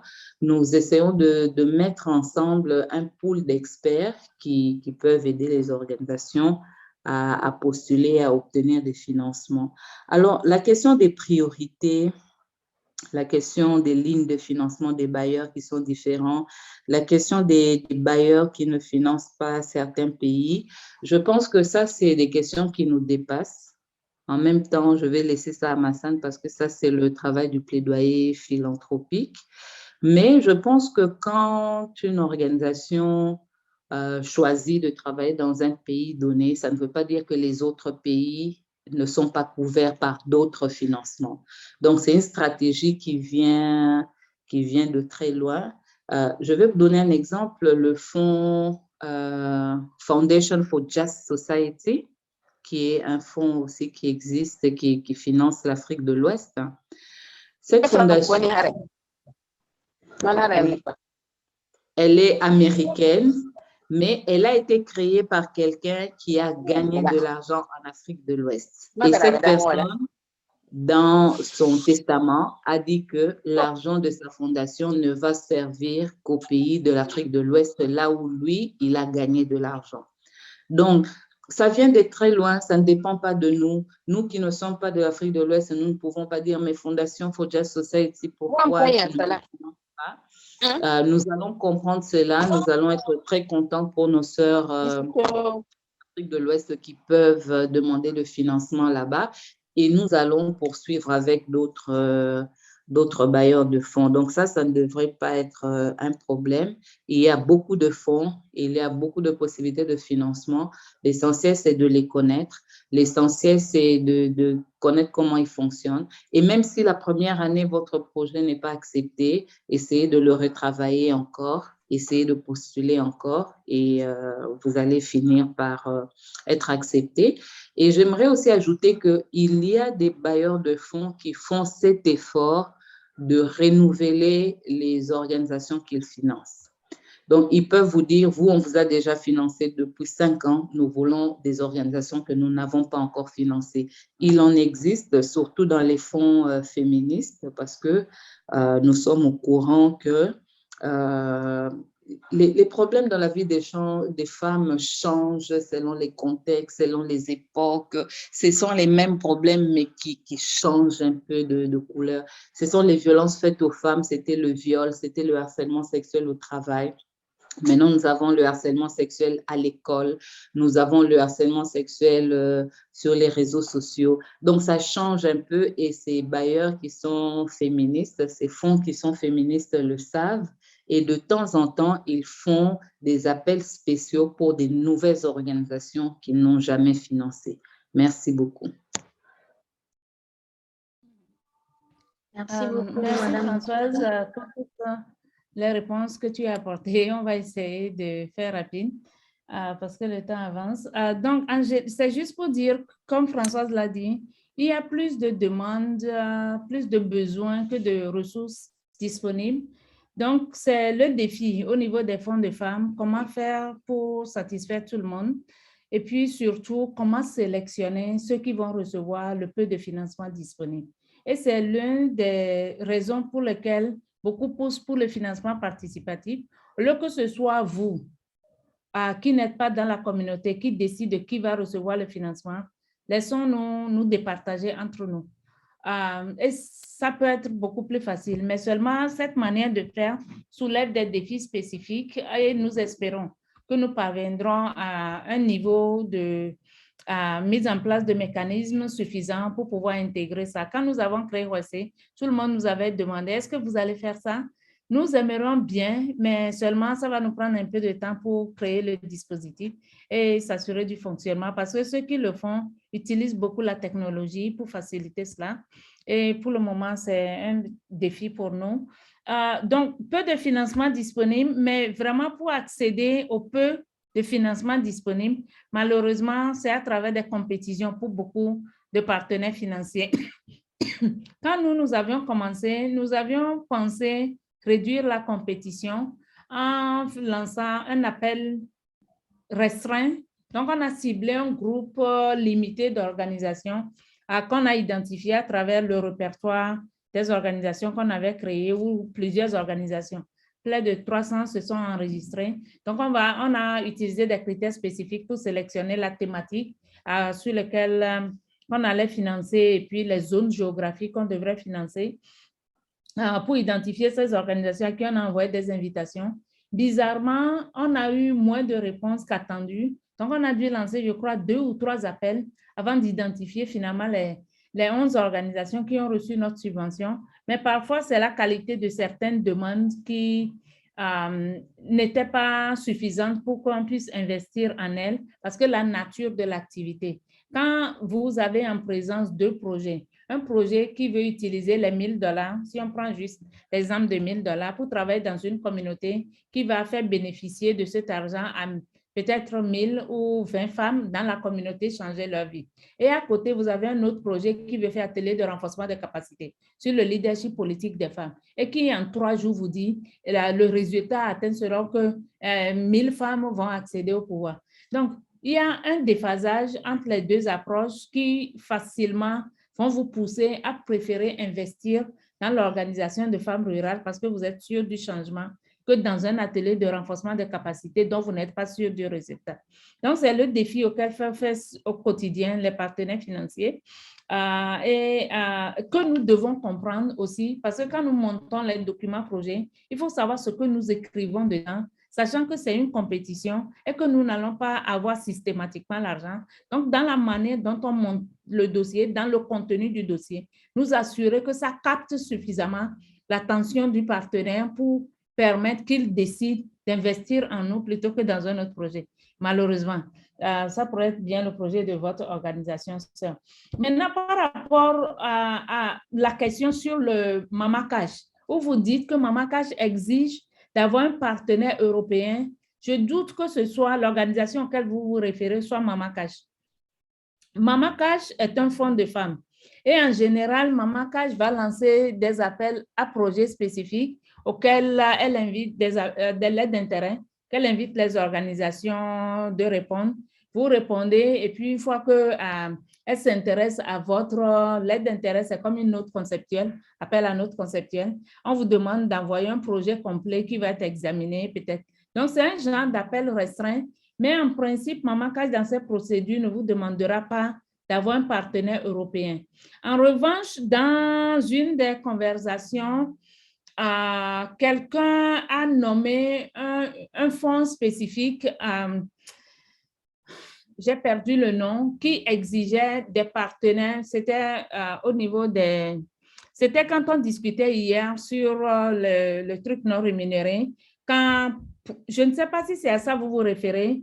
Quand Fatou donnait l'exemple des États-Unis qui devraient financer en Afrique, mais qui exigent que l'argent du gouvernement transite par une organisation américaine, une ONG américaine, mais même quand elle devait faire financer en Afrique, l'organisation transite par la représentation de cette ONG ou d'une autre ONG américaine enregistrée aux États-Unis. C'est pour des raisons de transparence, de critères et un certain nombre d'autres paramètres qui parfois échappent à notre contrôle, mais il y a un certain nombre de fonds de femmes qui ne font pas ça ou d'organisations internationales qui ne vous demanderont pas nécessairement d'avoir un partenaire étranger. Mais les institutions comme l'Union européenne ou bien comme les gouvernements, parfois pourraient exiger cela de vous parce que c'est plus facile pour eux de gérer une organisation basée dans leur pays que de vous gérer à l'international. Donc, parfois, ils introduisent ce genre de...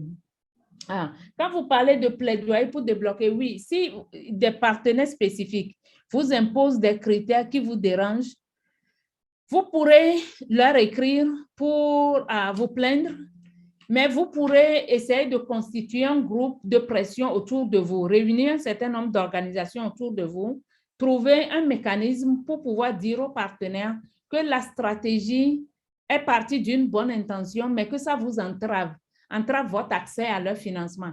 Et ensemble, engager la conversation pour pouvoir trouver une solution. C'est une possibilité. C'est vrai que nous faisons du plaidoyer philanthropique pour essayer de trouver plus de ressources pour soutenir le mouvement. Et je pense que plusieurs fonds de femmes s'impliquent dans ce travail. Nous, à OSC, c'est ce que nous essayons de faire, c'est ce que nous avons essayé de faire avec le gouvernement français quand ils ont disponibilisé leur fonds d'appui aux organisations féministes. Mais à cause du critère de 5 millions, ont éliminé beaucoup de nos organisations. Il y a une question sur le cofinancement. Françoise l'a touché un peu quand elle disait que pour un certain nombre, parfois pour des financements de certains montants, vous avez plus de chances d'être retenu si vous partez en groupe, si c'est un projet collaboratif, plutôt que si c'est un projet individuel. Maintenant, dans l'exemple de Fatoumata, si votre organisation a un plan stratégique ou un grand programme que vous voulez, pour lequel vous cherchez du financement, rien ne vous empêche de... Ça dépend des critères de chaque bailleur. Un bailleur pourrait vous dire, est-ce que vous pourrez prendre une portion, une activité de ce programme et nous envoyer, nous allons financer. Il peut financer seulement ça, mais vous, en interne, vous savez que cette activité qu'il finance rentre dans le cadre du financement, la stratégie de financement du programme que vous avez monté. Mais une autre organisation va vous dire, envoyez-nous tout le programme, nous allons le regarder. Si nous pensons que c'est très intéressant, nous allons vous donner une partie de l'argent si nous ne pouvons pas tout financer et ils vont vous donner de l'argent pour contribuer à la mise en œuvre du programme sans spécifier parfois ce que vous allez faire ou bien parfois ils vont spécifier, dire je prends telle activité, telle activité, telle activité. Et vous devez en principe avoir une stratégie rigoureuse pour rechercher du financement pour les autres activités auprès des autres bailleurs. Ça veut dire par exemple au début de l'année, quand vous avez monté le projet, si c'est un programme qui doit se dérouler nous sommes en 2021, en 2022 ou en 2023, vous commencez à mobiliser des ressources pour ça. Enfin, vous aurez dû commencer il y a longtemps si c'est en 2022. Donc, vous écrivez à Roissy pour dire, voici, nous avons un tel programme. Vous écrivez à tout le monde en réalité, à ce début-là. Voici, nous avons un tel programme qui commencera à être mis en œuvre à partir de janvier 2022. Est-ce que vous pourrez nous aider à financer ou à cofinancer? Mettez toujours ça, à financer ou à cofinancer les activités du programme. Si c'est un très grand bailleur, dit c'est combien? 50 000. Je vous donne tous les 50 000. Je ne veux pas de concurrent pour qu'on sache que c'est moi qui vous finance. Gloire à Dieu, si c'est lui qui vous finance, vous prenez. Mais s'il dit, je ne peux pas vous donner autant, moi je peux contribuer 10 000. Une autre organisation qui voit le projet dit, moi je peux contribuer 5 000. L'autre dit, moi je peux contribuer 20 000. Donc vous rassemblez tout ce montant et maintenant voilà que quelqu'un dit 10 000, quelqu'un dit 5 000, quelqu'un dit 20 000. Ça vous fait 35 000. Il reste 15 000 pour boucler le budget. Vous allez, ou bien vous réécrivez à d'autres qui ne vous ont pas répondu pour dire, pour ce projet, nous avons réussi à obtenir un financement de 10 000 auprès du bailleur A, un financement de 20 000 auprès du bailleur B et un financement de 5 000 auprès du bailleur C. Il nous reste à mobiliser cette partie restant pour pouvoir exécuter le projet dans de bonnes conditions. Est-ce que vous pourrez nous accompagner? De nouveaux bailleurs, parfois de nouveaux de vos bailleurs actuels. Parfois, il peut regarder pour dire, je ne peux pas vous donner autant, mais moi, je peux contribuer 2 000 parce que j'ai un reliquat de financement quelque part. Et puis, vous pourrez même demander à certains d'entre eux s'ils peuvent vous recommander d'autres bailleurs qui pourraient être intéressés par votre projet. Donc, dans la relation de mobilisation de ressources, c'est une relation de partenariat. Donc, sentez-vous à l'aise de poser des questions, sentez-vous à l'aise de leur demander des suggestions, de leur demander des choses. Ne restez pas dans la relation verticale où je vous envoie le projet, j'attends votre réponse. Vous envoyez le projet, vous faites le suivi du dossier, vous engagez des conversations en cas de nécessité, vous poussez. Vous ne baissez jamais les bras, j'espère qu'on l'obtiendra. Il y a eu 4 mains. Est-ce qu'on peut faire l'effort de recevoir les questions et de voir dans quelle mesure on pourra répondre? En principe, c'est la pause déjeuner maintenant. Oui. Donc, nous pouvons... Bon, on a encore 2 personnes qui n'ont pas posé de questions. Donc, on va les prier d'être vraiment très brefs en posant leurs questions. Donc, il y a Flora, Yosso et puis Maïga. C'est plutôt 3, il y a Fela aussi. Donc, très brièvement, on va poser rapidement les questions puisque la séance est vraiment très intéressante, mais nous devons aussi aller à la pause. Et pendant que les participants sont en train de poser les questions, nous allons prier tout le monde de mettre sa vidéo pour que nous puissions prendre une photo de famille, s'il vous plaît. Donc, Maïga, vous avez la parole très rapidement. Apparemment, Maïga n'est pas là. Flora, Yosso? Oui, vous me recevez? Oui, on vous reçoit très bien. Allez-y. Merci beaucoup. J'aimerais remercier la présidente et l'autre intervenante pour des réponses qui nous outillent davantage pour pouvoir améliorer dans notre action de vie sociale. La première question que j'aimerais savoir s'il y a un fonds, une organisation qui vous finance. Bon, lors de l'exécution, la même organisation lance un appel à projet. Est-ce que l'association qui a déjà bénéficié de financement, mais qui n'est pas encore à terme, à la fin, peut encore postuler, d'autant plus que c'est pour une autre activité donnée? Maintenant, la deuxième question, bon, c'est plutôt une doléance. J'aimerais, s'il y a possibilité, poser cette doléance, qu'on puisse alléger les conditions pour bénéficier des financements. Le plus souvent surtout pour les associations, les petites associations que nous sommes. Parce que les organisations, les grandes associations, elles sont toujours plus financées parce qu'elles répondent à des critères imposées. Mais les actions qui touchent vraiment les populations à la base, c'est souvent les petites associations. Bon, c'est pas une raison absolue, c'est pas une affirmation absolue, mais quand même, la majorité des activités que mènent les associations, les organisations qui n'ont pas encore un grand niveau, ce sont des actions qui touchent directement aux populations à la base. Et quand je prends notre exemple... Merci, merci. On ne va pas pouvoir aller dans les détails. Merci donc, on a beaucoup. capté les deux questions. Merci beaucoup. Merci. C'est là?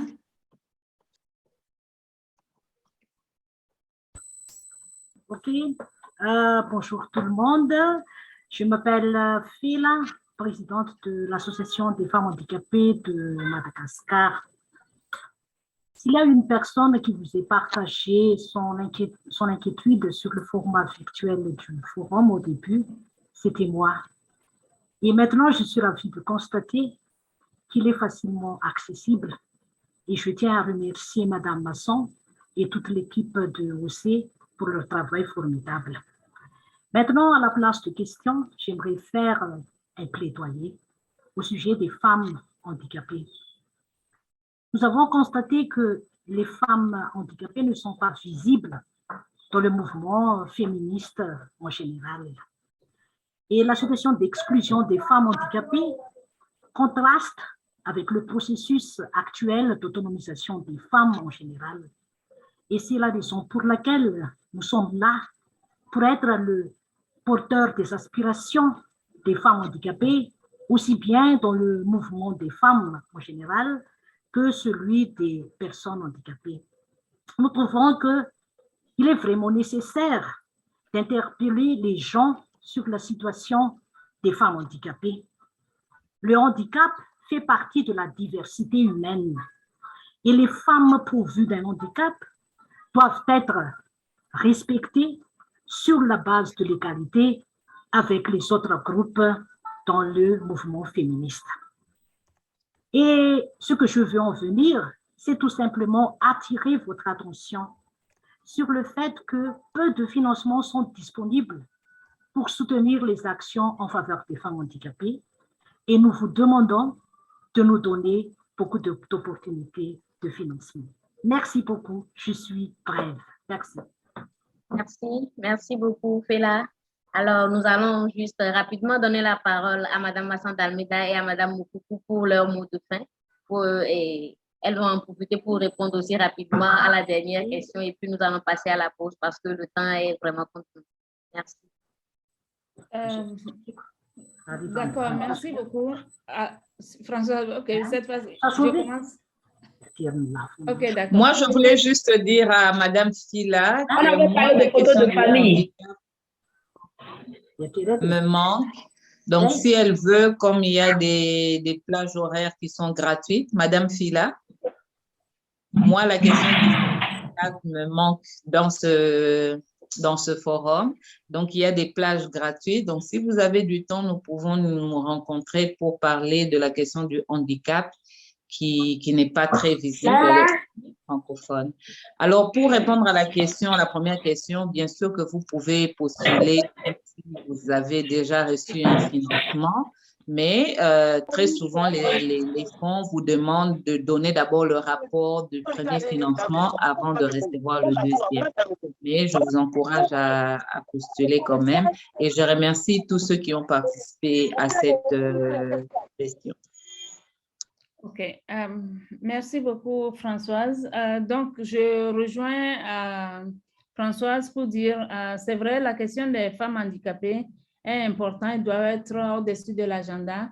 Et donc, fais-la chaque fois quand tu as l'opportunité, n'hésite pas à nous rappeler cela parce que parfois, on veut l'intégrer, mais on est tellement préoccupé par beaucoup de choses qu'on l'oublie. Quelquefois, nous, quand on a créé OC, on a fixé un pourcentage spécifique de nos financements qui devraient aller aux femmes handicapées. Donc, c'est quelque chose sur lequel on travaille et qu'il faut pousser à ce que ce financement soit accru. Il y a Maman Cash qui nous a dit aujourd'hui qu'elles ont décidé de mettre la question du handicap sur l'agenda dans leur travail. Donc, il faut vraiment continuer de pousser pour que le financement soit décaissé. Quelqu'un avait dit, soit dans le chat de maintenant ou dans celui de la matinée, que ce sont des organisations souvent très petites, souvent qui ont des difficultés spécifiques d'accès au financement.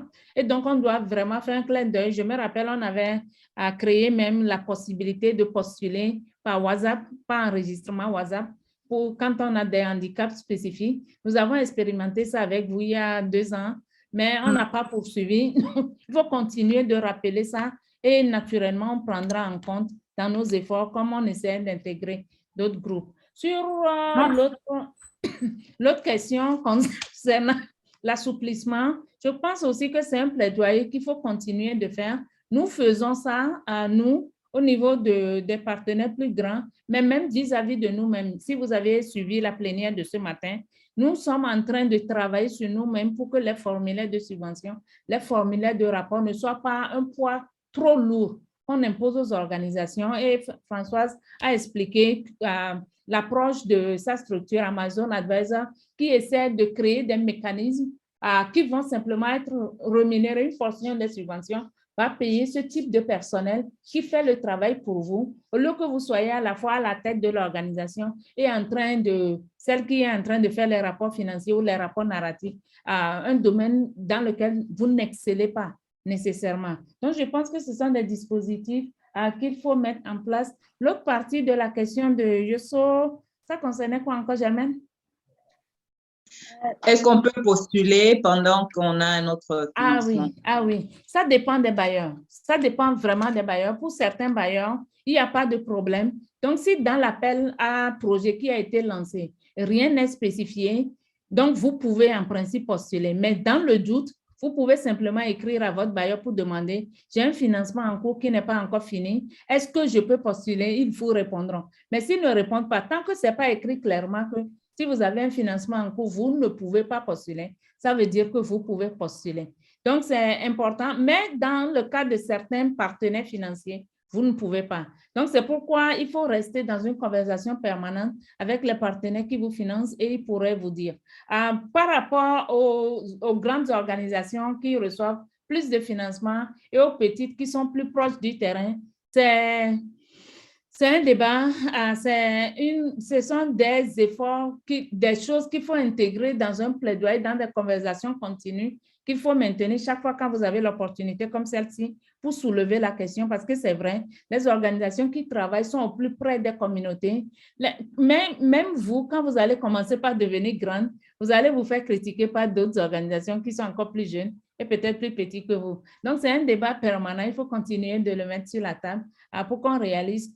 Tous les bailleurs veulent que leur argent aille directement aux communautés, mais parfois, il y a des mécanismes qu'il faut mettre en place pour s'assurer que les choses fonctionnent bien. Par exemple, tout ce plaidoyer dont nous sommes en train de parler, est-ce qu'il ne faut pas financer ces initiatives de plaidoyer pour préférer donner l'argent pour promouvoir des activités rurales? Donc, ce sont des questions qui reviennent tout le temps, mais il faut une complémentarité dans les actions parce que financer ce genre de plaidoyer permettra de débloquer plus d'argent. Donc, parfois, ça peut être juste stratégique d'investir dans une initiative plutôt que dans une autre. Et c'est ce défi permanent que les partenaires financiers rencontrent dans la prise de décision. Je crois qu'on va s'arrêter là. On a largement abusé du temps. Merci beaucoup, Présidente.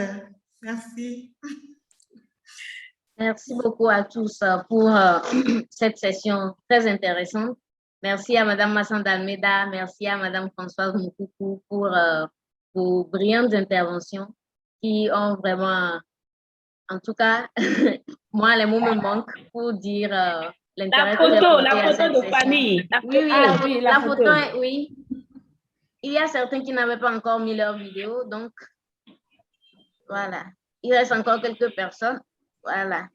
Donc, pendant que je suis en train de prendre la photo, nous souhaitons une très bonne pause à tout le monde et nous vous invitons à nous rejoindre dans l'après-midi pour la suite de nos sessions.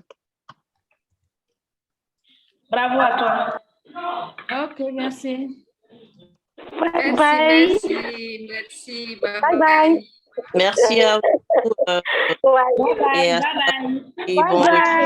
bon meeting. Merci, bon appétit. Merci, bon appétit à tout le monde et à tout à l'heure pour dans une autre session. On fait là-bas. Merci beaucoup, Yvonne du Niger. Merci.